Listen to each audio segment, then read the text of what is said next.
తెలంగాణలో political entrance పై Congress BJP మధ్య war నెలకొంది.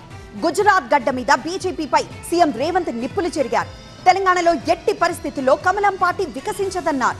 రేవంత్ వ్యాఖ్యలపై బీజేపీ ఘాటుగా స్పందించింది. అసలు ముఖ్యమంత్రి ఏమన్నారు? బీజేపీ స్ట్రాంగ్ రిప్లై ఏంటి? అహ్మదాబాద్ వేదికగా జరిగిన సిడబ్ల్యూసీ విస్తృత స్థాయి సమావేశంలో బీజేపీపై విరుచుకుపడ్డారు తెలంగాణ ముఖ్యమంత్రి రేవంత్ రెడ్డి. ఏటా 2 కోట్ల ఉద్యోగాలు కల్పిస్తామని మోదీ ఇచ్చిన హామీ 11 ఏళ్లు దాటిపోయిందంటూ రేవంత్ రెడ్డి ఎద్దేవా చేశారు. మోదీ, అమిత్ షా ఈ ఇద్దరికీ ఉద్యోగాలు వచ్చాయి, కానీ ఏటా 2 కోట్ల యువకులకు ఉద్యోగాలు రాలేదని విమర్శించారు. బ్రిటిషర్ల కంటే బీజేపీ నాయకులు ప్రమాదకారులు అని, ఆంగ్లేయులను దేశం నుంచి తరిమి కొట్టినట్లే బీజేపీని దేశం నుంచి తరిమి కొట్టాలన్నారు ముఖ్యమంత్రి రేవంత్ రెడ్డి.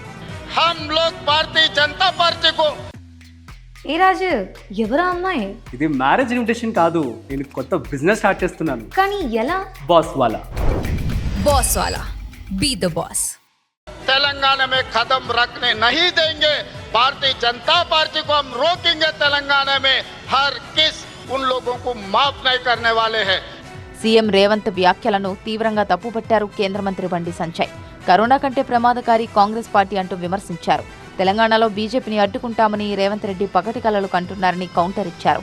సొంత జిల్లా మహబూబ్ నగర్ లో కాంగ్రెస్ ను గెలిపించలేకపోయారు. సిట్టింగ్ సీట్ అయిన మల్కాజ్గిరి స్థానాన్ని నిలబెట్టుకోలేకపోయారు. స్వయంగా పోటీ చేసిన కామారెడ్డిలో బీజేపీ చేతిలో ఓడిపోయారంటూ ఎద్దేవా చేశారు బండి సంజయ్. ఎంపీ, ఎమ్మెల్సీ ఎన్నికల్లో ఫలితాలను పరిశీలిస్తే తెలంగాణలో 50% పైగా ప్రాతినిధ్యం బీజేపీ కలిగి ఉందనే విషయాన్ని సీఎం విస్మరించొద్దని గుర్తు చేశారు బండి సంజయ్. రేవంత్ వ్యాఖ్యలకు బీజేపీ ఎంపీ రఘునందన్ ఘాటు కౌంటర్ ఇచ్చారు. తెలంగాణలో బీజేపీ ఇప్పటికే అడుగుపెట్టింది, రేవంత్ అడుగుపెట్టనిచ్చేది ఏంటని ప్రశ్నించారు. రేవంత్ సొంత జిల్లాలో సిట్టింగ్ సీటు మల్కాజ్గిరిలో సీఎం ఇన్ఛార్జిగా ఉన్న చేవెళ్లలోనూ బీజేపీ గెలిచిందన్నారు రఘునందన్. తెలంగాణలో కాంగ్రెస్ కు రేవంత్ చివరి సీఎం అవుతారంటూ రఘునందన్ విమర్శించారు.